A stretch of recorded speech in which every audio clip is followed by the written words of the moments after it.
Assalamualaikum warahmatullahi wabarakatuh. A'udzu billahi minasyaitonir rajim. Bismillahirrahmanirrahim. Alhamdulillahi rabbil alamin wassalatu wassalamu ala sayyidina Muhammadin wa ala alihi wa sahbihi ajma'in. Raditu billahi rabba wa bil islami dina wa bi Muhammadin nabiyya wa rasula. Rabbi zidni ilma warzuqni fahma. Rabbi syrah li sadri wa yassir li amri wahlul 'uqdatam min lisani yafqahu qawli. Ya Fattahu ya Alim, ya Fattahu ya Alim, ya Fattahu ya Alim, ya Fattahu ya Alim. Amma ba'du. Allahumma inna na'udzubika min ilmin la yanfa' wa qalbin la yansha' wa 'amalin la yanfa' wa du'ain la yusma'. Ma'asyiral muslimin wal muslimat rahimakumullah, jamaah salat subuh insyaallah pikantuk rahmatipun Allah Subhanahu wa taala.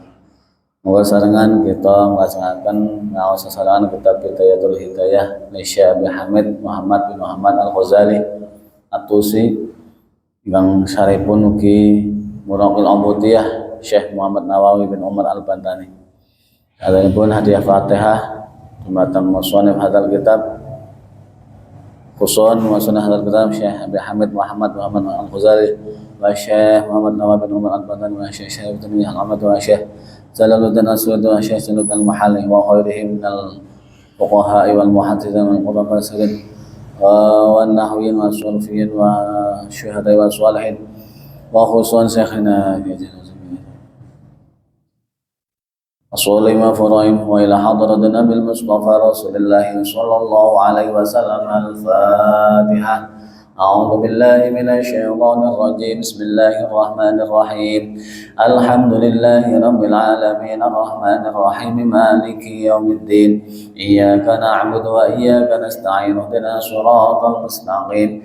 Siratal ladzina an'amta 'alaihim ghairil maghdubi 'alaihim waladdallin. Amin. Bismillahirrahmanirrahim. Qala al-musannifu rahimahullahu wa nafa'ana bihi wa bi'ulumihi wa midana bi asrarihi wa 'ada 'alaina min barakatihi fid dharain. Amin ya rabbal alamin.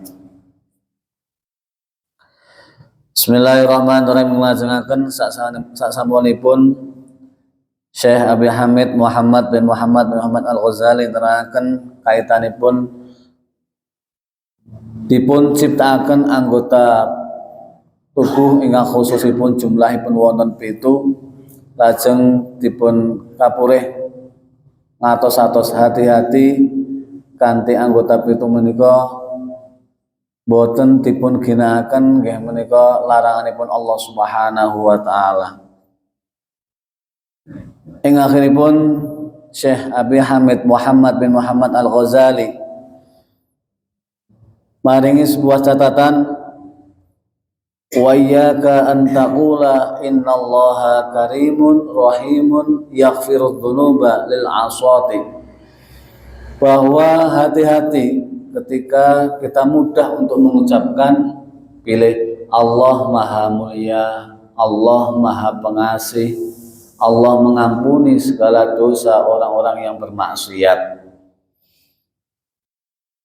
Sementara orang tersebut dengan mudahnya mengatakan itu, tetapi dia tidak berusaha bagaimana caranya Allah akan memberikan kemuliaan, bagaimana caranya Allah akan memberikan kasih sayangnya, bagaimana caranya Allah akan memberikan ampunan kepada hambanya. Wa'lam anna qawlaka hadha yudahi qawla man yuridu ayyasira faqihan fi ulumiddin min ghairi ay yadrusa ilman washtaghala bil butalati. Tiang kalau wau namung ngucapaken pilih Allah niku Maha Mulia, Allah Maha Pengasih, Allah Maha Penyayang, Allah ngampuni sedaya dosa-dosanipun, tetapi boten patos caranipun anggenipun Allah memberikan kemuliaanipun, boten patos caranipun Allah memberikan kasih sayanganipun, boten patos cara anggenipun Allah paring pangapunten, Allah paring maghfirah dumateng hambanipun. Kados dene kaya tiyang pengen dados tiyang ingkang alim, pengen dados tiyang ingkang ahli agama ananging boten gelem deres, boten gelem ngaji, boten gelem belajar. Waktunipun namung dipun ginakaken damel hal-hal sing nganggur boten enten manfaatipun. Maka teng mriki pengen napi boten gelem nglakoni caranipun. Gambaran nomor kaping kalih. Kados dene tiyang ingkang pengen atine dipun kebai ilmu kaya dene atine para nabi. Atine pengen dipun kebai ilmu-ilmu hikmah kaya dene atinipun para wali lan sak piturutipun. Tetapi tiyang kala wau boten gelem pados usaha pripun caranipun anggenipun atine saged dipun kebai ilmu-ilmu hikmah kados dene para ulama, para aulia, para anbiya. Dipun gambaraken kaya dene tiyang pengen harta ning boten gelem dagang. Kados dene tiyang pengen hasil ning boten gelem usaha. Lah kedua-duanipun tiyang kala wau jelas boten enten manfaate, cuman punya hayalan-hayalan. Pengen sesuatu tapi boten gelem nglampahi carane. Pengen pikantuk maghfirahipun Allah Subhanahu wa taala, pengen pikantuk kasih sayanganipun Allah Subhanahu wa taala, pengen pikantuk kemuliaanipun Allah Subhanahu wa taala, tapi mboten gelem carane pripun pikantuk maghfirahe, pripun pikantuk kasih sayanganipun, pripun pikantuk kemuliaanipun Allah.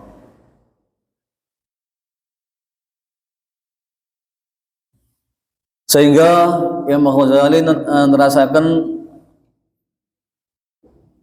fakadzalika yadhaku 'alaika arbabul basairi fid dini idza talabtal maghfirata bighairi sa'yin laha wallahu ta'ala yaqul wa allaysa lil insani illa ma sa'a.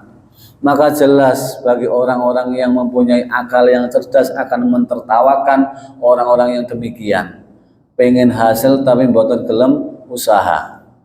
Allah Subhanahu wa taala sampun paring pengendikan wa allaisa lil insani illa ma sa'a. Apa yang dihasilkan manusia sesuai dengan usahanipun. Usahane ringan maka hasilipun ringan, usahane berat maka hasilipun nggih berat. Ugi innama tujzauna ma kuntum ta'malun, sesungguhnya kalian akan dibalas sesuai dengan apa yang kalian kerjakan. Innal abrara lafi na'im, bahwa sesungguhnya orang-orang yang baik, orang-orang yang bagus nanti akan menemukan kenikmatan di surga. Wa innal fujjara lafi jahim, dan sesungguhnya orang-orang yang lacut, orang-orang yang sembrono di dunia, maka nanti di akhirat akan menemukan neraka jahanam. Maka Imam Al-Ghazali sampun paring tata caranipun. Nggih menika kudu ngati-ati anggenipun ginakaken anggota tubuh kita khususipun 7. Mulai dari peninggal mata kita gunakan dengan hal yang manfaat, pendengaran kita gunakan dengan pendengaran yang manfaat, mulut kita dijaga supaya bisa berkata dengan hal yang manfaat, kemudian perut kita jaga dari hal-hal yang haram sehingga apa yang masuk dalam perut kita adalah makanan-makanan yang halal, kemudian farji kita jaga dari hal-hal yang haram, tangan kita jaga, kaki kita jaga. Nah, sehingga dengan sakit menjaga ngoten niku ini merupakan bentuk usaha kita untuk mencari ridha Allah Subhanahu wa taala, mendapatkan maghfirah Allah Subhanahu wa taala. Maka kemudian ketika sudah paham betul bahwa di dunia segala sesuatu akan mendapatkan hasil berdasarkan usahanya, maka bukan hanya di dunia saja, di akhirat pun sami. Di akhirat akan menuaikan hasil sesuai apa yang telah kita kerjakan di dunia. Ketika kita di dunia berusaha dengan sekuat tenaga untuk mencapai ridha Allah Subhanahu wa taala, maka di akhirat akan mendapatkan surga Allah Subhanahu wa taala. Kebalikannya ketika di dunia kita hanya sekedar leha-leha, santai, banyak maksiat, banyak waktu yang kita terbuang, maka kemudian nanti di akhirat kemudian hanya akan menemukan nerakanya Allah Subhanahu wa taala. Kenapa? Rabbud dunya wa rabbul akhirah wahidun. Tuhan yang ada di dunia dan Tuhan yang ada di akhirat kelak adalah satu.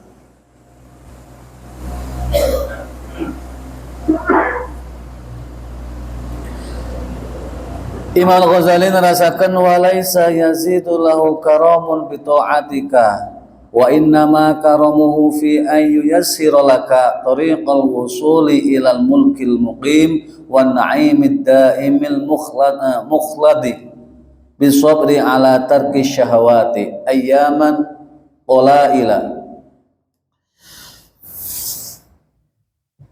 Bahwa seseorang tidak bertambah kemuliaannya karena taatnya dia kepada Allah Subhanahu wa taala. Bukan karena taatnya dia kepada Allah kemudian mendapatkan kemuliaan. Bukan karena sholatnya, bukan karena puasanya, bukan karena zakatnya. Tetapi kemuliaan akan didapatkan seseorang tersebut ketika Allah memberikan kemudahan jalan usul, jalan menuju kepada Allah Subhanahu wa taala. Ketika kita diberikan kemudahan, ketika kita diberikan jalan sehingga dengan mudahnya kita bisa menuju kepada Allah Subhanahu wa taala. Kita bisa menuju kepada surganya Allah yang penuh dengan kenikmatan. Bagaimana? Dengan jalan kesabaran kita untuk meninggalkan hawa syahwat kita. Dengan kesabaran kita bisa meninggalkan nafsu syahwat kita, keinginan-keinginan tubuh kita, keinginan yang pengen hidup di dunia, keinginan yang segala pengen enak di dunia sementara mengabaikan yang ada di akhirat. Dengan sabarnya kita meninggalkan nafsu syahwat, nafsu yang berupa ammarah, nafsu yang berupa lawamah, bukan nafsu mutmainnah. Nafsu-nafsu yang jelek dengan sabarnya kita bisa meninggalkan, maka disitulah orang yang akan mendapatkan kemuliaan Allah Subhanahu wa taala. Dia dengan sabarnya menggunakan anggota tubuhnya untuk senantiasa bisa bermanfaat, bisa dianggap beribadah kepada Allah Subhanahu wa taala. Fahadha nihayatul karami, inilah puncak dari kemuliaan. Orang yang sudah bisa melaksanakan kewajiban tapi belum bisa meninggalkan larangan, ini masih belum dianggap hal yang mulia. Tetapi orang yang mulia adalah orang yang sudah melaksanakan kewajiban juga bisa meninggalkan larangan. Bahkan Imam Al-Ghazali mengatakan tarkul manahi asyadun min fi'li ta'ati. Meninggalkan larangan itu jauh lebih berat daripada melaksanakan perintah Allah Subhanahu wa taala. Maka kita sangat penting sekali bagaimana cara kita agar bisa dengan sekuat tenaga menghindari larangan-larangan Allah Subhanahu wa taala. Dibuktikan dengan berpuasa. Wala tatma' fi an tahsuda ma lam tazra'. Maka jangan kamu harap ingin panen tetapi tidak mau menanam. Kalau ingin panen maka harus menanam. Di mana? Ad-dunya mazra'atul akhirah, bahwa dunia merupakan tanaman kita yang akan dipanen nanti di akhirat.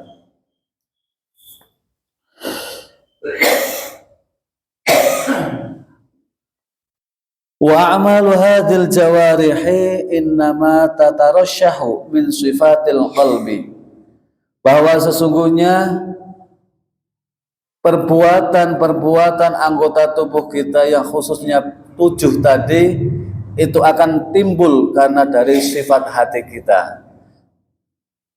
Ketika hati kita adalah hati yang jernih, maka akan bisa menggerakkan anggota tubuh yang khususnya 7 menuju kepada jalan Allah yang benar. Tetapi kebalikannya ketika hati kita hati yang jelek, hati yang penuh dengan kotor, maka susah untuk menggerakkan anggota tubuh kita menuju pada ibadah Allah Subhanahu wa taala.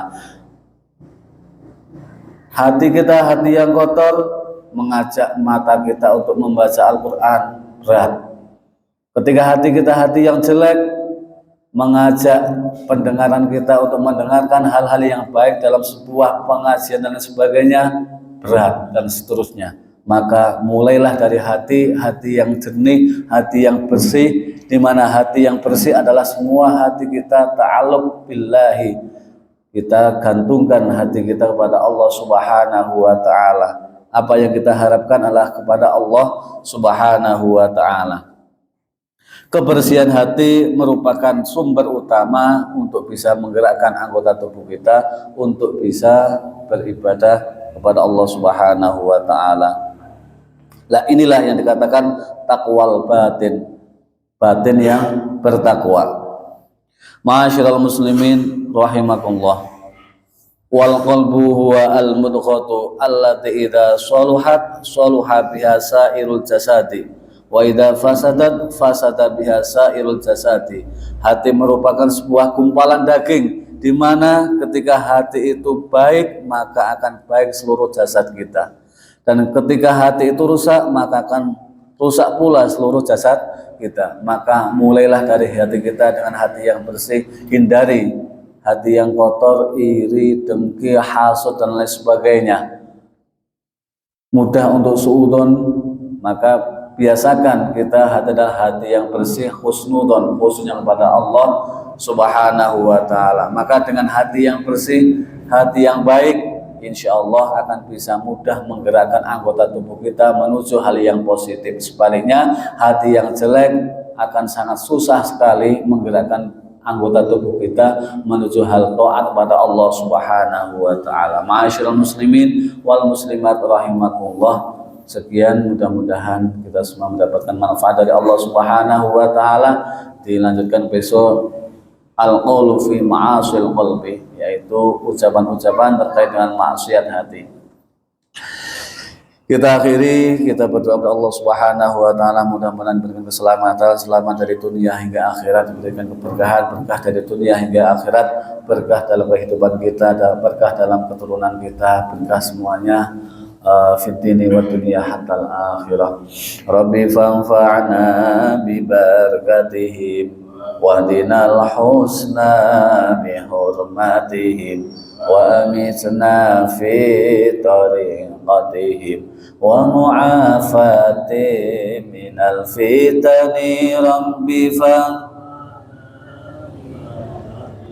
wahdinal husna bi hurmatihim wa amitna fi tariqatihim wa mu'afati minal fitani. Wallahu a'lamu bishawab, wallahu musta'an ila tariqatinan, wallahu muwaffiq ila ma. Wassalamu alaikum warahmatullahi